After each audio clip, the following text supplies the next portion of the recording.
E eu quero hoje à noite compartilhar com os irmãos num Salmo de número 39.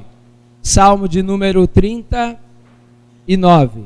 Nós vamos abrir e ler juntos esse Salmo, Salmo 39. Se a sua tradução é revista e atualizada, leamos juntos. Salmo 39.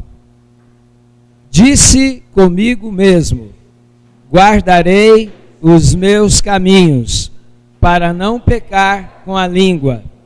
Porei mordaça a minha boca, enquanto estiver na minha presença o ímpio. Emudeci em silêncio, calei acerca do bem, e a minha dor se agravou. Esbraseou-se-me no peito o coração, enquanto eu meditava. Ateou-se o fogo.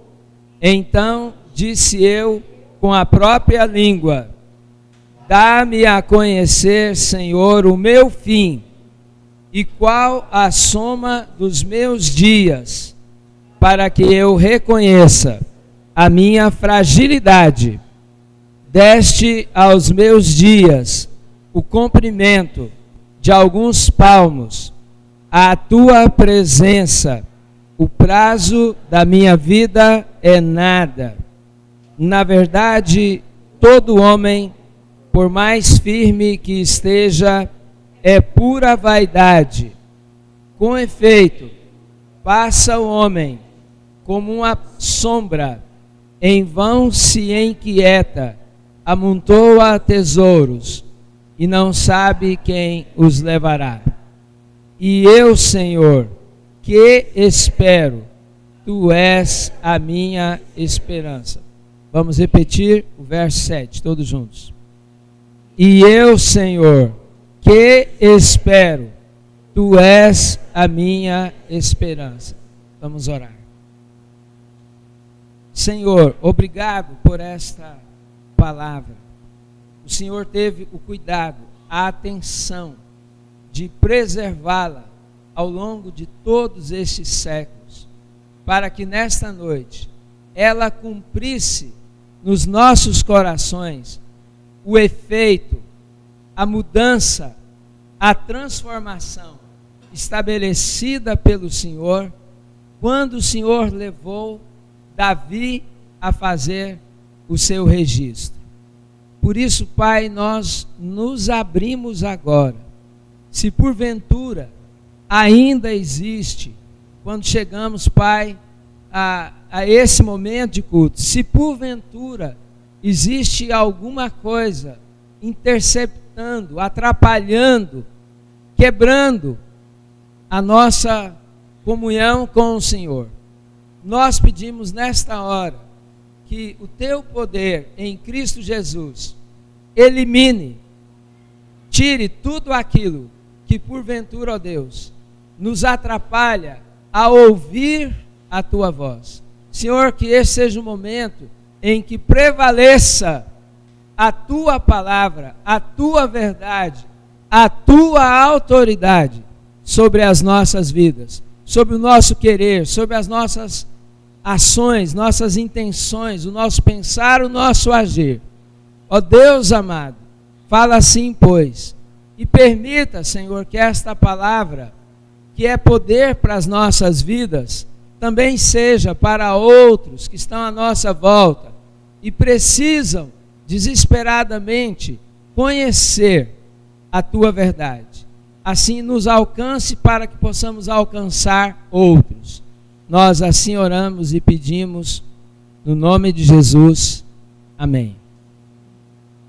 Meus irmãos, no dia 17 de outubro de 1953, um jovem casal, ele de 23 anos e ela de 21 anos, chegou em uma pequena cidade do Vale do São Patrício. A cidade estava começando, uma cidade planejada, as ruas estavam sendo abertas. Veio de Minas, juntamente com seus pais e seus 8 irmãos, todos solteiros. Trouxe lá de Minas 3 filhos, um de mais ou menos 8 meses, o outro de 3 anos e a outra de 2 anos. E quando chegou naquela cidade, uma palavra poderia traduzir o que estava no seu coração e no coração da sua esposa: esperança.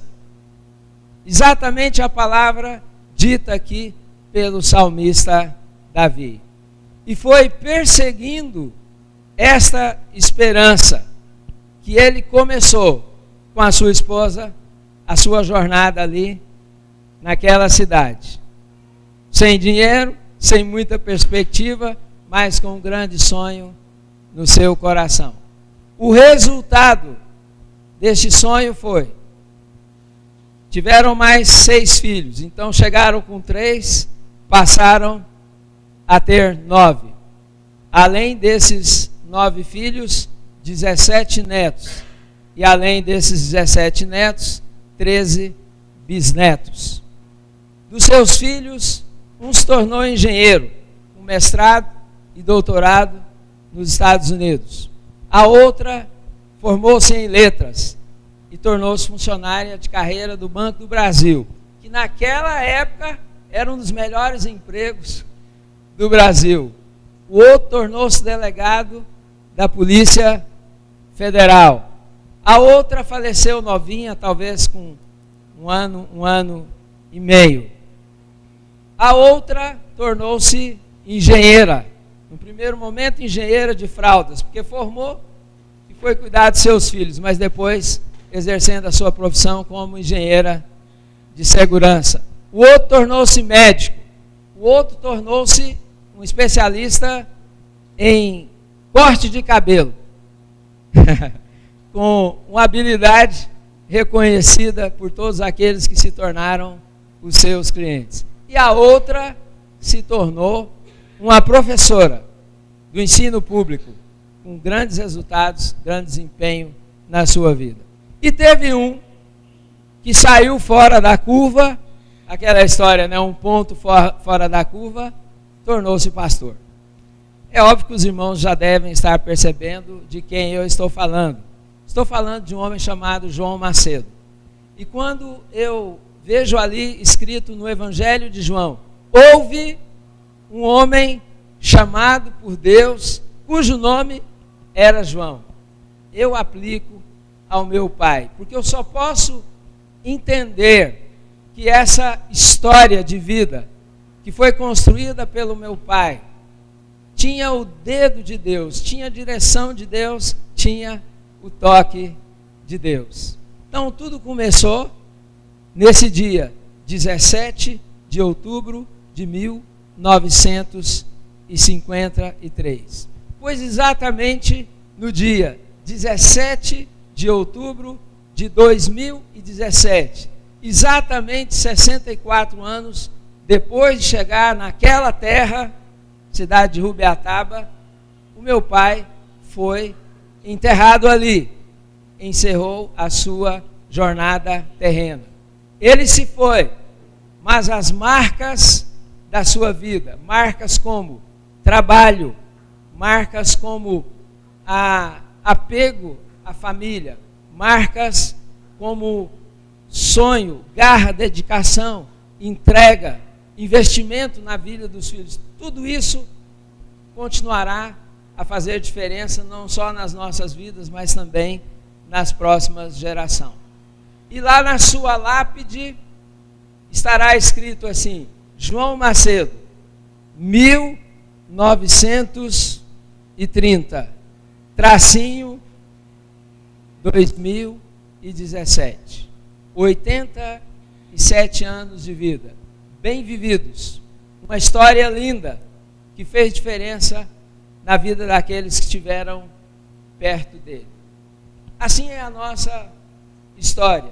Um dia colocarão o nosso nome na lápide, a data em que nós nascemos, o tracinho e a data em que nós partimos. A grande questão da existência é o que nós faremos entre essa data de nascimento, esse período do tracinho e o período final, a data da nossa partida. Estas questões estavam borbulhando, estavam aí no coração de Davi. E como nós sabemos, porque os salmos são uma radiografia, não do físico, mas da alma. E aqui, mais uma vez, Davi, orientado pelo Espírito Santo, permite que essa radiografia da sua alma seja olhada por nós, para que de alguma maneira façamos uma radiografia da nossa vida também. E possamos entender como que vai funcionar, deve ser a nossa vida nesse tracinho entre o nosso nascimento e a nossa morte. E a palavra que define aquilo que Davi percebeu como essencial e fundamental chama-se esperança. Por isso, eu quero que nós leiamos novamente esse verso de número 7, que traduz o espírito do coração de Davi e é referência para o nosso coração nesta noite. Verso número 7, então, vamos ler todos juntos. Vamos lá? E eu, Senhor,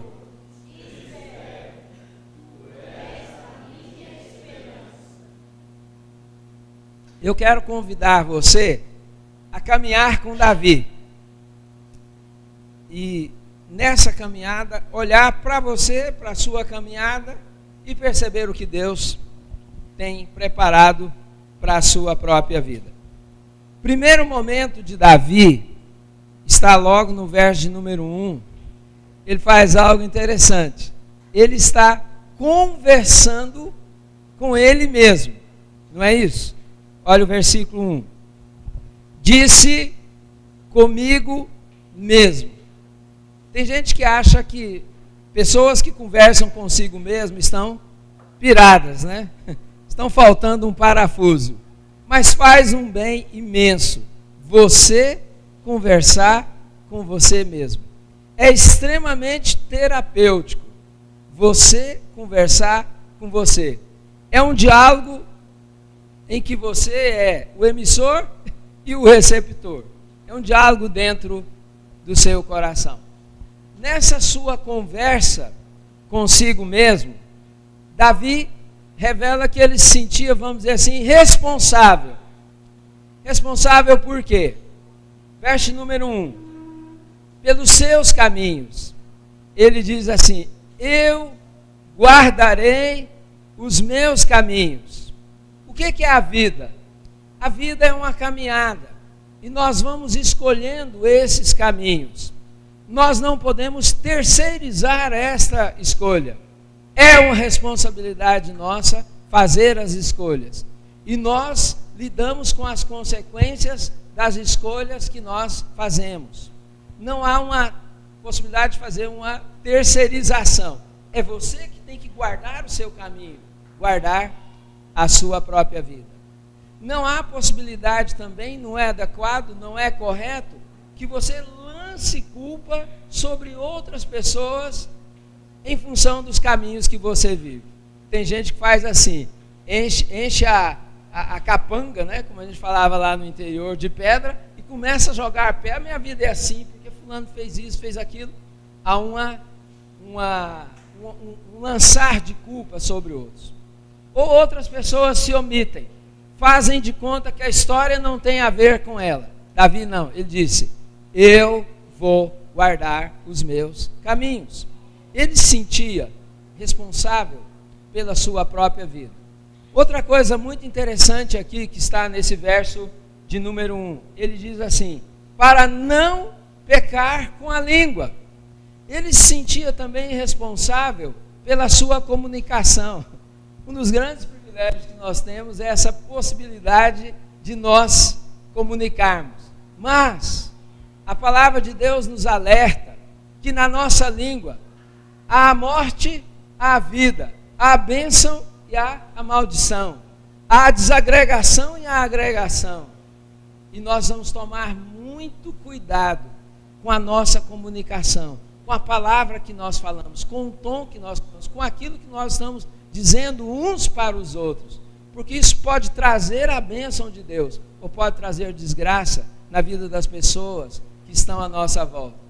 Davi sente-se responsável por aquilo que ele dizia.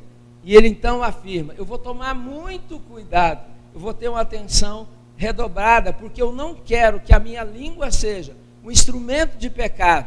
Eu quero que a minha língua seja um instrumento de bênção, um instrumento de virtude. Eu quero que a minha língua traga a graça de Deus para a vida daqueles que estão à nossa volta.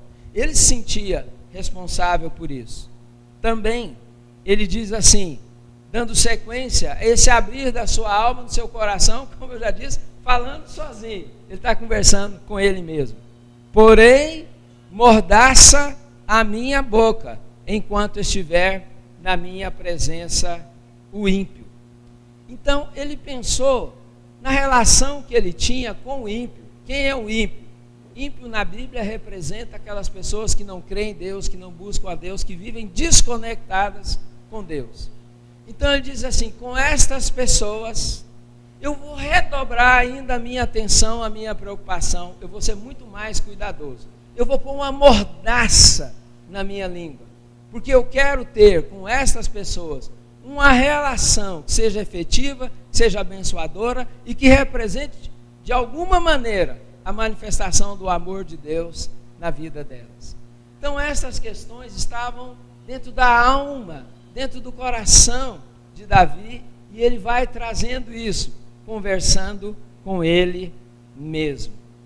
E qual foi o resultado desse diálogo interior? O resultado, meus irmãos, é surpreendente.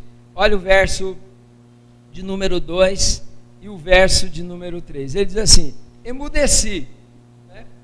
Emudeci em silêncio. Parece meio contraditório, né? Você está em silêncio, já está emudecido. Mas ele estava conversando com ele mesmo, de repente parou essa conversa. Porque a prosa, a conversa, esse diálogo dele com ele mesmo, não fez bem a ele. Olha o que aconteceu. Ele diz: calei acerca do bem. O controle, o contexto revela isso. O que era ruim ficou pior ainda. Você já viu falar nisso? Você está vivendo uma situação ruim que pode se tornar pior, né? Eu vivi isso em 2005. Uma situação extremamente difícil no meu coração, com a minha alma dilacerada. E foi assim, desde o mês de fevereiro, março. Quando chega em outubro, acontece uma situação nas nossas vidas que trouxe um problema maior ao problema que já existia. O que era ruim ficou pior. Então o quadro que Davi está vivendo aqui, com certeza, não é dos melhores. Ele está falando de dor agravada, a dor aumentou. Ele está falando do coração esbraseado. Sabe como dentro de você começa a pegar fogo, a sentir alguma coisa que não tem controle. E ele diz, no verso de número 3, que o fogo se ateou. Então a ideia que a gente tem aqui é que houve um incêndio na alma de Davi. E ele não sabia o que fazer. Ele não sabia que direção tomar. Então esse é o primeiro momento, né? Primeiro flash que nós temos aqui nesse salmo sobre o coração de Davi. Davi dialogando consigo mesmo. O segundo flash é maravilhoso, porque Davi, que dialogando consigo mesmo, de alguma maneira, estava num processo terapêutico bom, transformador, agora ele descobre que o melhor para ele não era conversar com ele mesmo, mas na verdade, conversar com Deus. Por quê, meus irmãos? Quando nós conversamos conosco mesmo, isso é bom, faz bem, traz saúde, né? É terapêutico. Mas quando nós conversamos com Deus, aí vem o milagre. É muito mais do que uma terapia, é um milagre que homem nem pessoa alguma, nem circunstância humana alguma pode produzir. E o milagre começou a acontecer na vida de Davi quando ele conversa com Deus. E o assunto, qual foi o assunto? O assunto de Davi com Deus foi morte e vida. O paralelo entre a vida e a morte. E eu ontem pensando assim, gente, não posso simplesmente começar a trabalhar. Eu saí daqui 3 domingos atrás, disse aos irmãos que sairia de férias, né, na terça-feira. No dia das minhas férias, meu pai falece, só saí 5 dias depois. Eu não posso voltar ao trabalho sem que repartir um pouco daquilo que está no meu coração em meio a essas perdas, né? A Bíblia diz assim que é melhor ir à casa onde há luto do que à casa onde há festa, porque na casa onde há luto se percebe o fim de todo homem, e aquele que percebe esse fim precisa tomar isso em consideração. A morte rondou a nossa casa. 15 dias antes do papai morrer, a irmã dele, a tia Geni, faleceu. Logo depois, o papai. Eu fiquei pensando, o que Deus está querendo ensinar, né, nessas nossas experiências familiares? E o meu coração foi conduzido a esse salmo, que é um salmo que eu nunca preguei. Eu leio os salmos, como já disse aos irmãos outras vezes, todos os dias leio e oro os salmos. Esse salmo está cheio de risco aqui, cheio de anotação, mas eu nunca tinha pregado nele. E aqui então, Davi, na presença de Deus, ele reafirma aquilo que ele já sabia e que se tornou um elemento de transformação para a sua vida. Vamos ver as suas palavras, nós vamos ler tudo e na sequência a gente vai cobrindo versículo por versículo. Então, depois desse esbraseamento, dessa queimação interior na sua alma, diz o verso número 3: disse eu com a própria língua. Disse a quem? Disse a Deus. Vamos ler o primeiro versículo que traduz as primeiras palavras que ele disse a Deus. Vamos lá, todos juntos. Dá-me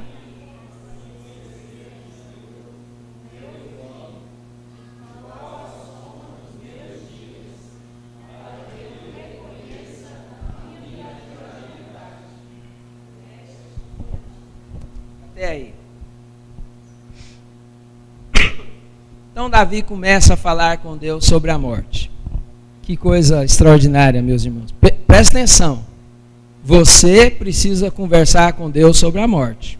É a melhor pessoa que você tem para conversar. Não tenha dúvida disso.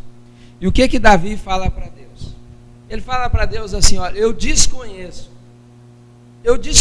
a morte. E eu quero conhecer a morte. Esse é o sentimento que está no coração dele. Dá-me a conhecer, Senhor, o meu fim. Quantos dias de vida nós teremos, né? Quando será o nosso fim? Davi estava com esta pergunta no coração. A mesma pergunta que aparece no Salmo 119, verso 84. Quantos vêm a ser os dias do teu servo? Confesso aos irmãos que eu não faço essa pergunta. Eu não estou querendo saber quantos dias eu terei de vida. Porque honestamente, eu não sei qual seria, agora eu estou abrindo meu coração, eu não sei qual seria a minha reação caso soubesse o dia da minha morte. Não sei.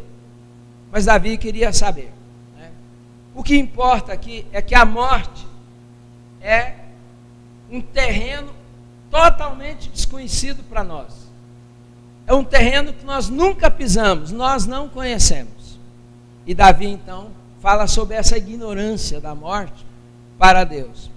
Por que ele fala para Deus sobre a morte? Porque ele sabia que Deus sendo o Senhor, então ele diz aqui, dá-me a conhecer, Senhor, o meu fim. Ele sabia que Deus, sendo o Senhor, era o único que podia dar a resposta sobre o seu fim e sobre toda a sua vida.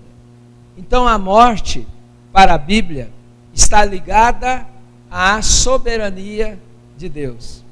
Lembra daquele rei, né, que deu tudo certo, né? Sucesso total, o melhor rei de todos os tempos.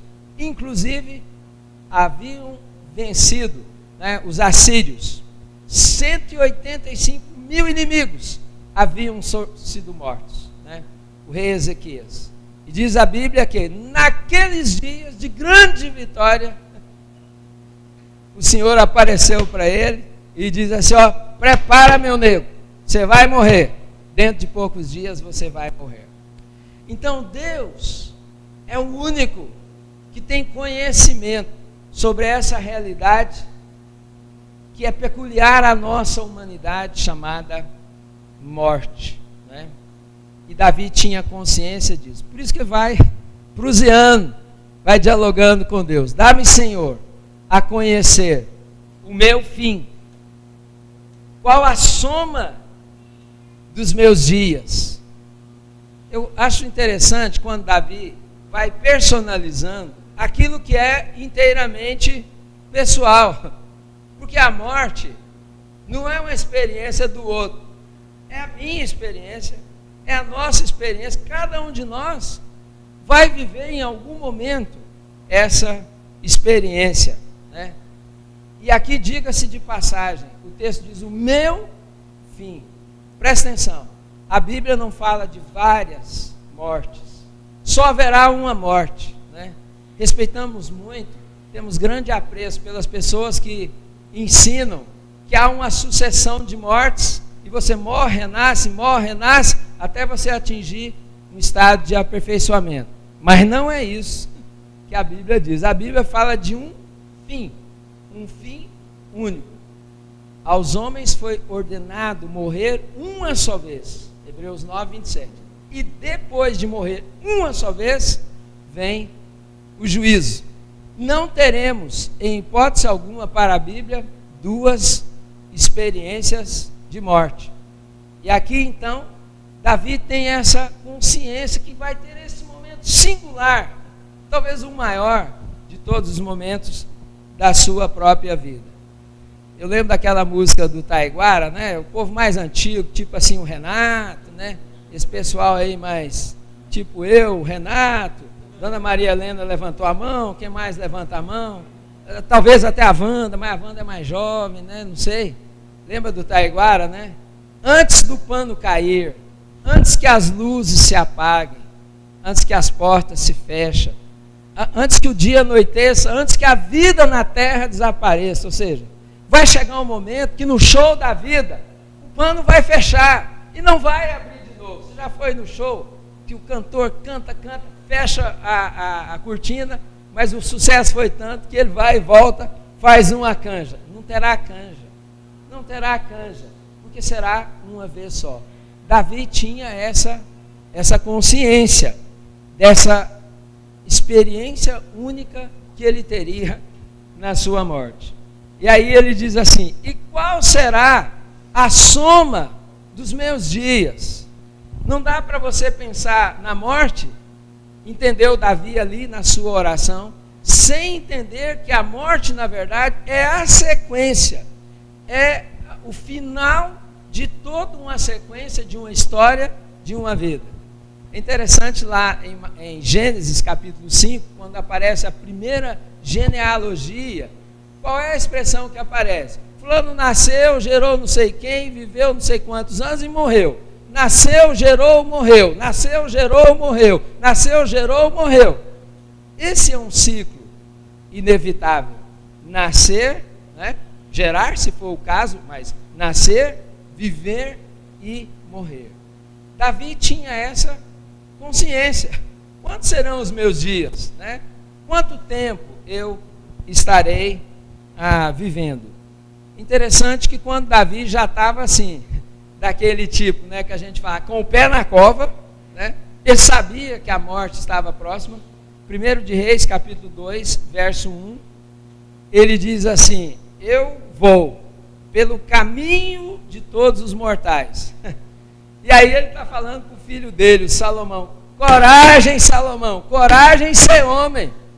Interessante, né? Ele sabia que ia morrer, tinha investido na vida de Salomão, sairia de cena, e agora ele fala para Salomão: Salomão, eu estou indo para o caminho de todos os mortais, não há ninguém que não passará por esse caminho. Coragem, seja homem, assuma o seu papel que eu estou deixando aqui.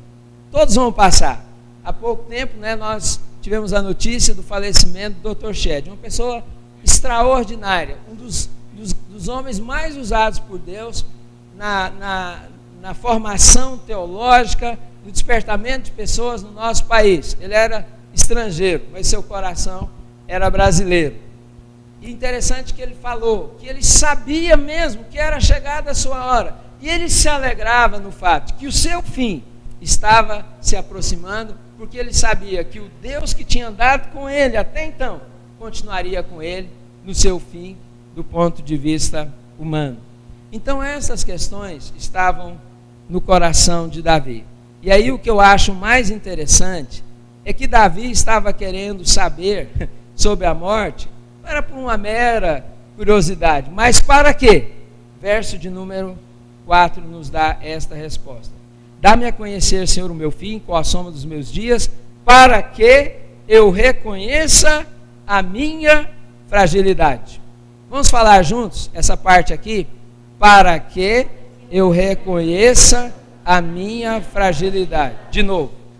Para que eu reconheça a minha fragilidade. De novo.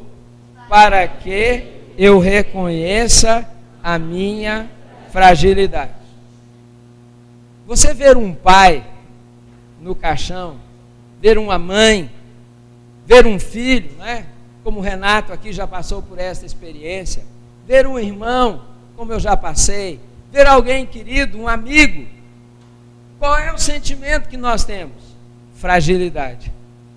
Davi compreendeu que a morte era um recurso didático para revelar ao seu coração aquilo que às vezes ele tinha dificuldade de admitir. Ele era frágil, ele era humano, e na sua fragilidade precisava de respostas que ele não tinha e que ele precisava encontrar em alguém. Então a morte para Davi foi de alguma maneira reveladora da sua fragilidade. Saber, irmãos, que nós um dia vamos morrer evidencia no nosso coração, deve evidenciar isso. Nós somos frágeis. E sendo frágeis, nós precisamos de alguém que traga esperança às nossas vidas. Em quem eu vou ter esperança? Essa era a pergunta que não calava na alma de Davi. Então ele vai fazendo aí esse contraste entre a vida e a morte. Aqui eu quero me deter um pouquinho sobre a vida. Verso número 5, vamos lá? Todos juntos. Deste aos meus dias o comprimento de alguns palmos, a tua presença, o prazo da minha vida é nada. Na verdade, todo homem, por mais firme que esteja, é pura vaidade. O que é a vida física? Vimos sobre a morte física, mas o que é a vida física? Ele diz assim: deste. Irmãos, Davi compreendeu que a vida é um presente de Deus. Nós tivemos lá em São Paulo agora um chá de berço, né? A nossa sobrinha, a Tatiane, casada com o nosso sobrinho, o Douglas, está esperando um bebê para agora, no mês de dezembro. E eu e Mariana já falamos ali no momento de oração. No seu interior está se manifestando o poder de Deus. Deus está tecendo a vida do Mateus no seu interior. Há um milagre de Deus acontecendo aí, uma dádiva de Deus. A vida é um presente de Deus, nós não podemos nos esquecer. Na sua geração, no nascimento e em toda a vida. Paulo diz: nele nós vivemos, nele nós nos movemos, nele nós existimos. Não podemos esquecer disso, de que a vida é sempre um presente de Deus. Verso 5: deste aos meus dias o comprimento de alguns palmos. Quanto mede seu palmo? Meu, acho que é 23 centímetros, né? 23, não sei quanto que mede o seu. Mas minha mão é mão de mulher, né? Mão de moça aqui, a mão da minha mãe, mão da dona Dali, que é bem pequenininha. Ele não está falando, deste o comprimento de alguns passos, alguns palmos. É a maneira suave de Davi dizer que a vida é uma vida extremamente curta. O primeiro velório que eu fiz foi o velório de uma criança que morreu com câncer, 5 anos de idade. Eu fiquei profundamente impressionado, porque eu não tinha experiência nenhuma. E lá fui eu chamado a ter esse momento de oração com aquela família que perdia uma criança por 5 anos de idade, com 5 anos de idade. Lá em Mineiros, fui incumbido pelos pais para comunicar a um adolescente que o câncer dele estava no estado terminal, e daí a poucos dias ele morreria. Vida de alguns palmos, né? Aqui já mais adiante na Maranata, me surpreendi numa situação terrível de viver com a família a perda por assassinato de 2 filhos que foram jovens ainda, assassinados a um só momento. Alguns palmos de vida. Então Davi tem esses sentimentos no seu coração. A vida é curta. Sabe como é que nós poderíamos chamar a vida?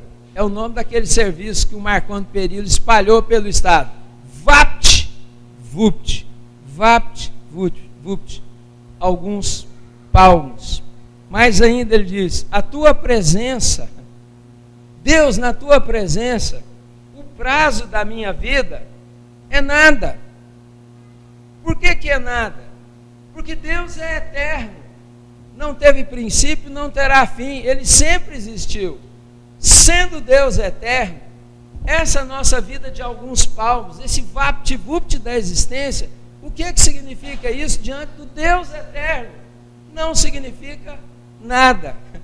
Já contei aqui na história lá de um médico que foi muito usado por Deus, uma referência na cidade, na educação e na medicina, o Dr. Filgueiras, com mais de 80 anos, amigo aí da Selma, com mais de 80 anos de idade, e a gente assim, visitando, sabendo que estava perto da sua morte, né, a fragilidade da sua saúde, e nós conversamos com ele, falamos do tanto que ele foi bênção para as nossas vidas, do tanto que ele foi usado por Deus na cidade, a influência que ele teve durante décadas. E ele disse assim: mas eu queria fazer muito mais. O senhor já fez muito, mas eu queria fazer muito mais.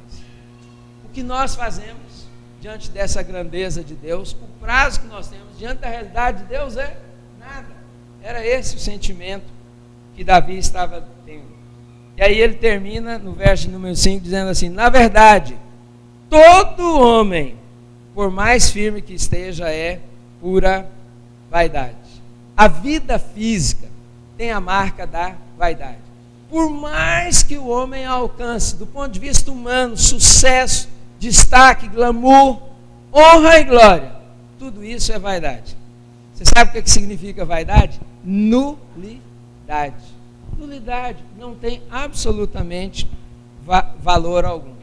Eu me lembro como se fosse hoje, passando ali na Avenida Araguaia, descendo a Avenida Araguaia, tem ali na esquina da Araguaia, com a Rua 4, tem alguns hotéis, um hotel mais alto, aquele assim à esquerda, eu esqueci o nome do hotel. Tinha assim, mais não sei quantos adolescentes e gritando e cantando na maior alegria. Eu falei: mas gente, que coisa estranha. Aí eu fui perguntar. Estava hospedado no hotel os Mamonas Assassinas, né? Lembra aqueles corinhos do Mamonas Assassinas?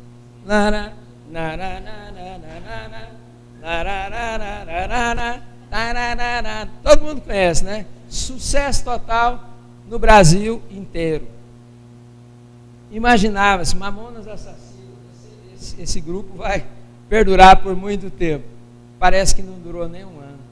A vida deles terminou, né, na Serra da Cantareira, lá onde o nosso sobrinho Douglas vai morar, né?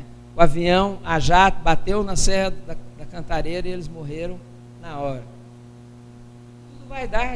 Tudo vaidade, tudo nulidade. Era esse sentimento de Davi, quando ele olhava para si, olhava para o mundo, olhava para as pessoas e olhava para Deus. Então a vida humana, nessa perspectiva meramente humana, é apenas vaidade. E aí ele faz também uma aplicação, uma variação muito importante no verso número 6, que eu acho que é bem pertinente ao momento que nós estamos vivendo no nosso país. Verso 6, vamos falar juntos? Todos juntos. Com efeito,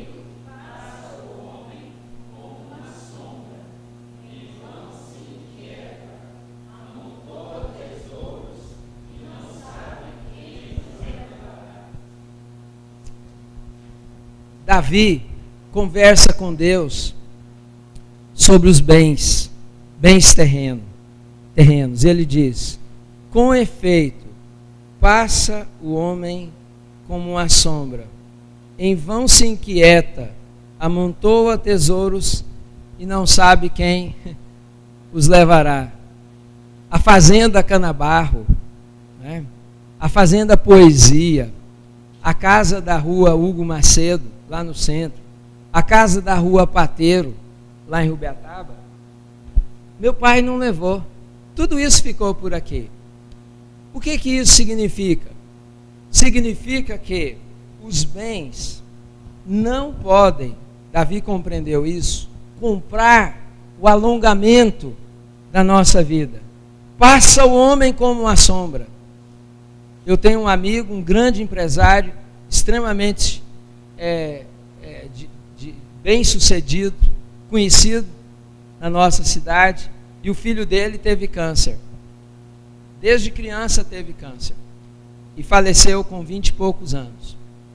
Ele trocaria todo o dinheiro dele, todos os bens dele, que não são poucos, pela cura do seu filho, pelo alongamento da vida do seu filho. Mas não teve jeito. A vida do Luciano passou.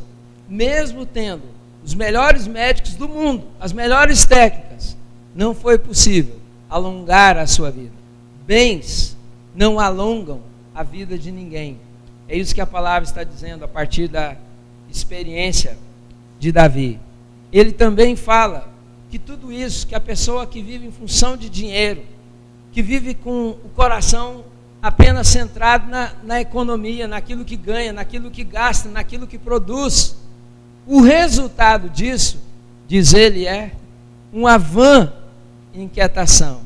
Passa o homem como uma sombra, em vão se inquieta, né? Será, irmãos, que aqueles que vivem lá no Aldeia do Vale, que é um bairro maravilhoso, eu acho um dos melhores bairros de Goiânia, né?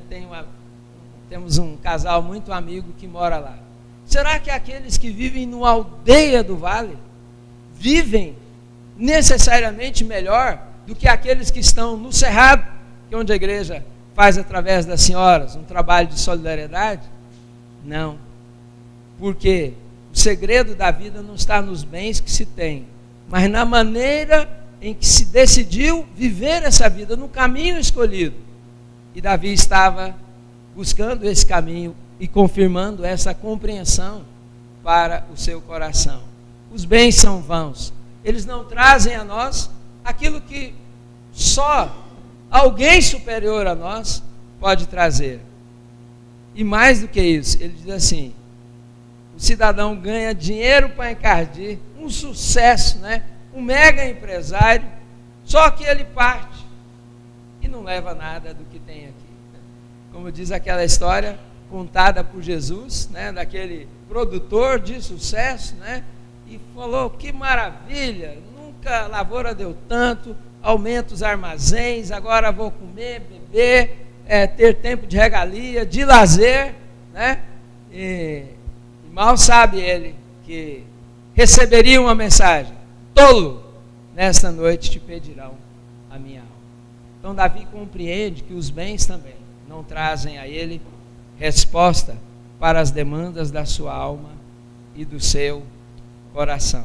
Esse era o sentimento de Jó, né? Nu saí e nu voltarei. A Bíblia diz: você nasce pelado e volta pelado, nasce nu e volta nu. Absolutamente nada pode ser levado daqui dessa existência.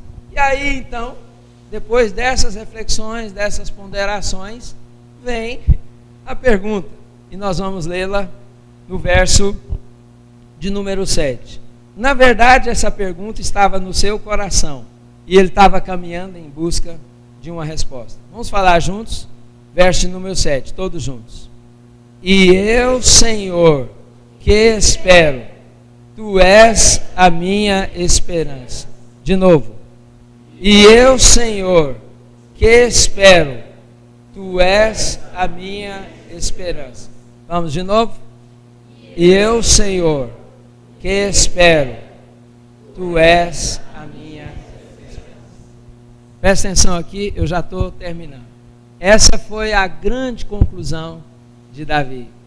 Eu não estou esperando em mim mesmo. E olha que Davi era o cara, hein? Né?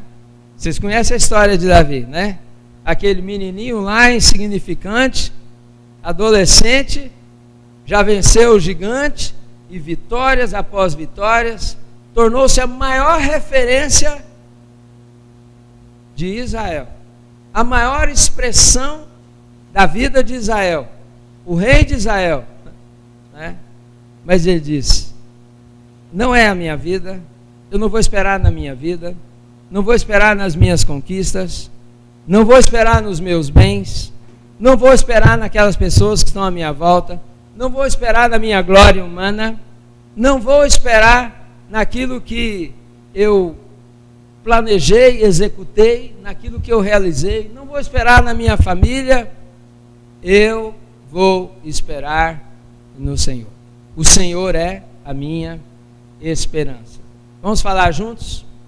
O Senhor é a minha esperança. De novo.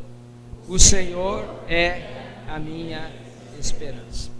Então, o desafio para nós hoje, irmãos, é esse: esperar no Senhor. Esperar quanto ao tempo. O tempo pertence a Deus, né? Já estou aí na 6ª década da minha vida. Já iniciei a 7ª, né? Porque quando você faz 60, aí você já inicia a outra, não é isso? Então já estou na 7ª, o Renato disse que não, né? Já estou aí caminhando na 7ª. O tempo da minha vida, a qualidade da minha vida, a provisão da minha vida, o sentido da minha vida, né? A fragilidade da minha vida, aquilo que eu quis alcançar, não alcancei, tudo que envolve a minha vida, em quem eu vou esperar? Vou esperar no Senhor. Meus irmãos, é assim que a gente pode viver bem, né? É assim que nós vamos ter uma vida que realmente vale a pena ser vivida. Para quando nós chegarmos naquele momento em que estiverem reunidos nossos amigos, nossos parentes, né? As pessoas que gostam da gente, alguém poder dizer assim: puxa vida, aqui está alguém que esperou no Senhor. Só isso faz significado quando nós olhamos para nós, olhamos para a morte, olhamos para a vida. Esperar no Senhor.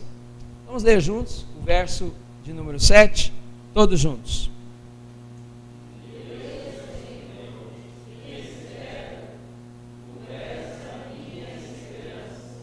Vamos orar. Vamos ficar em pé?